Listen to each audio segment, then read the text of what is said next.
5 sets of tenants are playing the victim and saying they are willing and able to pay the rent, but their landlord is evicting them anyway. The problem is that they didn't pay their rent before, and that's why they're being evicted. I'm Tony, and this is Real Estate Investing and Landlord News.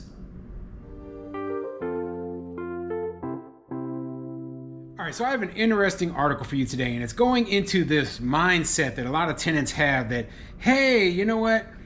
Yeah, we screwed up, but why is the landlord going through the eviction process? We are willing and able to pay the rent now. The problem, though, is that when the rent was due, they did not pay it, okay?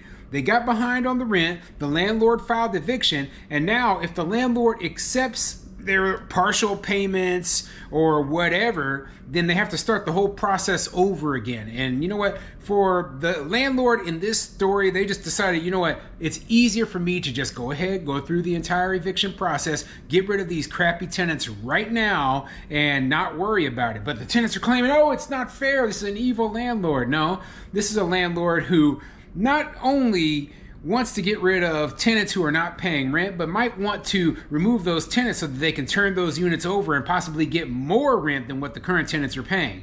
So before I get into the article, go ahead, hit the like, subscribe button, maybe leave a comment down below. Let me know what you think. So if you are evicting a tenant, you know, and keep in mind, I'm a small landlord, so I have dealt with many situations where the tenant has paid the rent late, right? And I didn't immediately evict the tenant if the tenant could catch up on the money they owed me, because in my mind, in my business model, it makes more sense for me to get the money I'm owed, keep a tenant in there, than it does to keep going through the eviction process. But in some landlords, right, depending on what they are charging tenants and the quality of the tenant that's in there and if they've had issues with them before, it might make more sense to go ahead and go through the eviction process, get rid of that crappy tenant, and then you'll be able to make more money on a future tenant that'll move into that unit, okay? But for me, you know, I wouldn't necessarily do that, right? But as a landlord, what would you do in this sort of situation? Go ahead and put a comment in the comment section down below. Let's get into the article. This article is coming from patch.com, and it says, "Tenants, let us pay. Landlord, time to go." The new owner has moved to evict 5 households who say they are willing and able to pay their rent. If only the landlord would take their money. Yeah, let's get into the details of this situation. The new owner of a 72-unit apartment complex in Upper Westville has moved to evict 5 households, including parents of young children, who said they are willing and able to pay their rent. If only the landlord would take their money. State court records show that 492 Fountain LLC filed 5 different eviction lawsuits between late March and late April against various tenants living at the Imperial Gardens complex at 492 to 514 Fountain Street. The landlord is a holding company managed by Yohei Levram, a former Ocean Management employee who is also the head of the downtown-based property management company, Hammock Home Management. 492 Fountain LLC purchased the Westville complex in December for $10.25 million. So it's important to note that this property was just purchased by this company less than 6 months ago. So when you purchase a property, right, and you're trying to, you know, like most landlords, this is what we do. We purchase a property below market value. So the property probably is in, you know, disrepair, or a lot of things in it are old, obsolete, and it needs to be updated to modern standards. It's tenant occupied, right? And the tenants might be paying below market rate rents. So when you have tenants who, right as soon as you purchase this property, are not paying the market rate rents already, right? And then they miss a rent payment or whatever, you could see it as an easy opportunity to get those tenants up out of there so you could turn those units over and then get market rate rent for those units, right? Simple strategy. I know that it's not necessarily good for the tenant. However, this is something that a lot of landlords do, especially in places where, you know, for example, Connecticut, it might be harder to remove a tenant okay, in order to turn the property over and bring the rents up. But it's easy to remove them if you can just say, hey, this person isn't paying the rent. Now, if they accept rent payment at this point, they're screwing themselves over because they have to start the whole process over again. Okay? So, while it sucks for the tenants, this is a common strategy. The eviction lawsuits all cite non-payment of rent as the primary reason for the landlord's bid to kick out these tenants. Court filings and interviews with two of the tenants facing eviction complicate that story, with renters blaming their current precarious housing situations on tech problems with Hammock's online payment portal and difficulties getting anyone at the new property management company to answer the phone. A lawyer representing Hammock dismissed these claims as false accusations and said that the tenants, and not the property management company, were the ones who didn't respond to Hammock's outreach. The tenants told The Independent that this is just not true. See more below for Hammock's response in full. So yeah, the tenants are claiming that, hey, we were unable to pay the rent because we couldn't pay via the online portal, right? And I just don't know if I believe that or not. I mean, honestly, there has to be something that these tenants could have been able to do to make sure that the landlord got their money.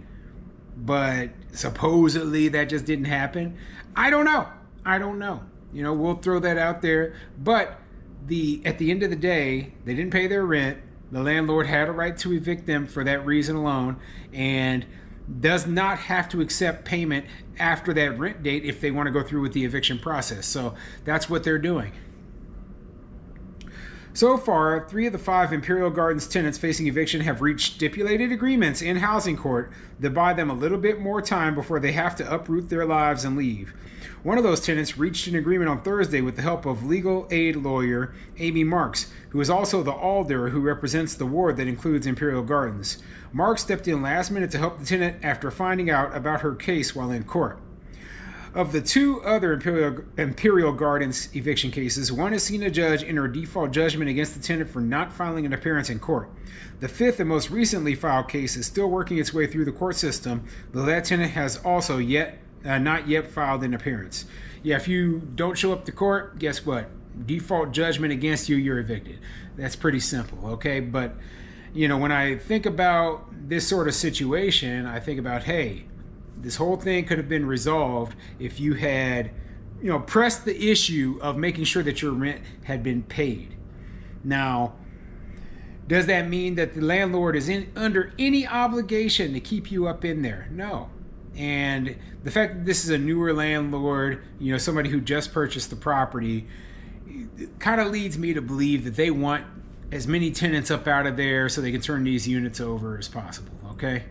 It's just pretty simple, okay? It's their business strategy. It's a very common strategy, and it's what's going to happen. A big difference between what's on paper and what happened. Michael Henderson and Renice Caruth have lived in their respective 2-bedroom apartments at Imperial Gardens for more than 5 years apiece. Henderson has a wife and 2 children, an 11-year-old and an infant. Caruth has a 5-year-old daughter. Both told The Independent that they like living at the Fountain Street complex that is near their children's school on Davis Street, that it's close to family and friends, that it is home. They had no intention of moving. Henderson said he fell behind on his $1,400 monthly rent in January as he struggled to apply for unemployment due to an injury he suffered in his job as a construction worker. He said he tried to make a good faith partial payment of $350 earlier in January and tried to pay his full amount after unemployment came through on January 24th. No matter how many times he called or tried to use the online portal or even went down to Hammock's Orange Street office, he said, he was never able to clear his balance. He said he was assured by Hammock employee Melissa Fainer that the online portal will work and he'd be able to pay that way. I was told not to worry, and others were experiencing similar issues, Henderson wrote in an April 10th court filing. And I have heard of situations where landlords will not allow a person to pay online if they're already late on rent, okay? So I don't know if that's the case in this situation, but there are some cases where, hey, you can't use the online portal if you're late because we want to make sure that we are actually receiving the money. So I don't know. I don't know what's happening in this situation, but the whole thing about accepting a partial payment, some landlords do accept partial payments. Some require every single penny that is owed to them in order to accept it. So, it's really up to the individual landlord.